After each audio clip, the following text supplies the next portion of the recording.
या व्हिडिओमध्ये तुम्ही बघाल दोन वॉटरफॉल, एक म्हणजे हा आणि दुसरा म्हणजे हा. दोघेही भिवपुरीमध्येच आहेत. सर्वप्रथम आम्ही पकडली ट्रेन दादरवरनं, जी होती कर्जत फास्ट. ती पकडून पोचलो आम्ही भिवपुरीला. भिवपुरीला उतरल्यावर राईटला वळा, म्हणजेच ईस्टला जा. तिथनं 15 ते 20 मिनटं चालल्यानंतर तुम्हाला शिवाजी महाराजांचा हा पुतळा दिसेल. त्याच्या बाजूलाच आहे एक कमानी. ह्या कमानीमध्ये तुम्हाला आत जायचं आहे. हो, हीच ती कमानी.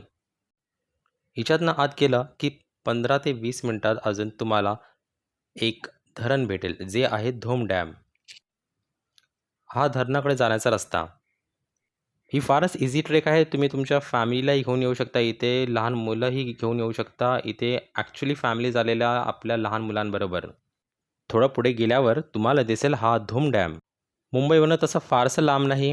बजेटही आवाक्यात राहील आणि मेन म्हणजे तुम्ही तुमच्या फॅमिलीलाही घेऊन येऊ शकता. आम्ही चौघे मित्र होतो. ट्रॅव्हलिंगचे, खायचे प्यायचे, त्यात तुमचं आलं नाश्ता आणि जेवण हे पकडलं तर ₹300 पर हेडचा खर्च आलेला. म्हणजे एकदम बजेट ट्रिप. मित्रांनो, इकडनं तुम्हाला गारबेट प्लॅटो ट्रॅकलाही जाता येतं. धरणाच्या डावीकडनं जी वाट जाईल ती पकडून तुम्हाला पुढे जायचं आहे. पण गारबेट प्लॅटो ट्रॅक आम्ही आधीच केलेला आणि ह्यावेळी आम्ही आलेलो खास वॉटरफॉल्स बघायला.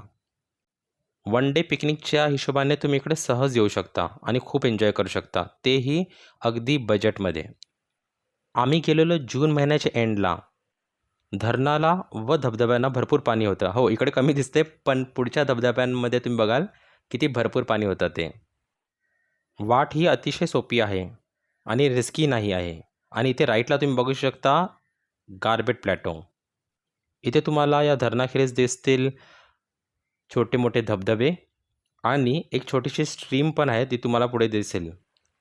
आम्ही शनिवारी गेलो होतो, तेव्हा काही स्टॉल्स पण लागले होते, जिथे गरमागरम मके भाजून देत होते. नेहमीच्या दगदगीतून काही सुंदर क्षण घालवायला इथे कुणालाही आवडेल. आणि खासकर मित्रांची कंपनी असली तर मग तर काय विचाराच नको. मी जी छोटीशी स्ट्रीम जी म्हणत होतो ती हीच आहे, राईट साईडला आहे बघा, ही वाली. हो, धबधब्यांचं पाणी वरनं येऊन हिच्या थ्रू धरणामध्ये जाऊन मिसळतं. एक आवडता स्पॉट पकडून इथे कुठेही तुम्ही बसू शकता. आरामशीर तासनतास चिल करू शकता. निसर्गाच्या सानिध्यात वसलेलं हे भिवपुरी आणि हे इकडचे धबधबे, इकडची हिरवळ तुम्हाला नक्कीच भुरळ पाडेल.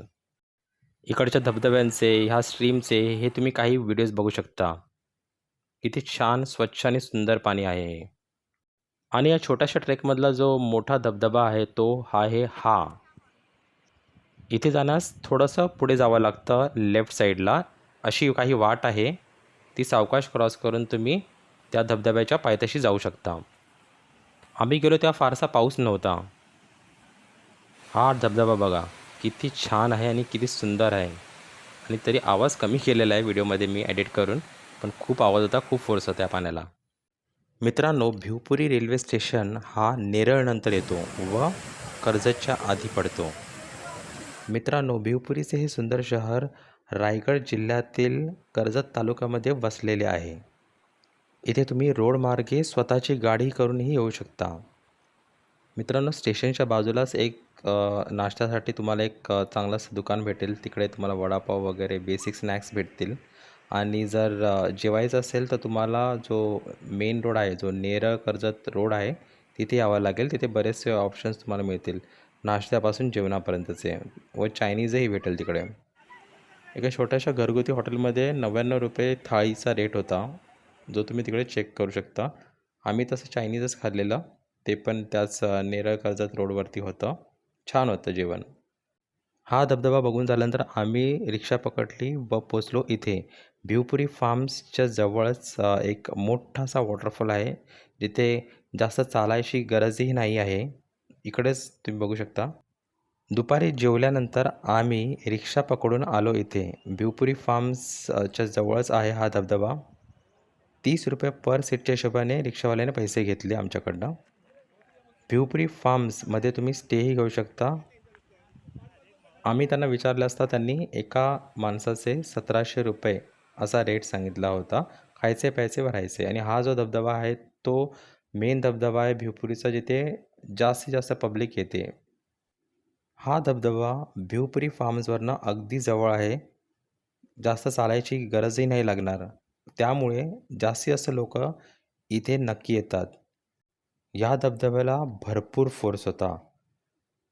या धबधब्याखाली उभं राहून पाण्याचे फटके असे जबरदस्त लागत होते की काय बोलू. एक विनंती करेन तुम्हाला की अशा सुंदर ठिकाणी आला तर कचरा करू नका. सकाळी 10च्या आसपास आमचा नाश्ता झालेला व त्यानंतर तो आधीचा धबधबा होता तिकडे जवळपास 2-2.5 तास आणि ह्या धबधब्याला जवळपास 2-2.5 तास आम्हाला लागले. म्हणजे बऱ्यापैकी आम्ही एन्जॉय केलं आणि त्यानंतर आम्ही पकडली ट्रेन भिवपुरीवरनं दादरसाठी. आणि जसं प्रत्येक टुरिस्ट स्पॉट बरोबर होतं तसंही इथेही आहे.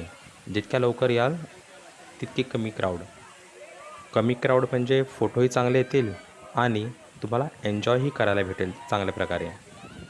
मंडे टू फ्रायडे आलात तर एकदम बेस्ट आणि सॅटर्डे संडे ही अशी क्राऊड तुम्हाला भेटणारच. भिवपुरी फार्मचा नंबर मी या व्हिडिओमध्ये टाकत आहे. स्क्रीनशॉट काढून ठेवू शकता रेफरन्ससाठी. व्हिडिओ आवडला नसेल, काही सजेशन्स असतील किंवा काही माहिती हवी असेल तुम्हाला तर नक्कीच कमेंट करून सांगा. भेटूया मग नव्या एका व्हिडिओमध्ये. तोपर्यंत धन्यवाद.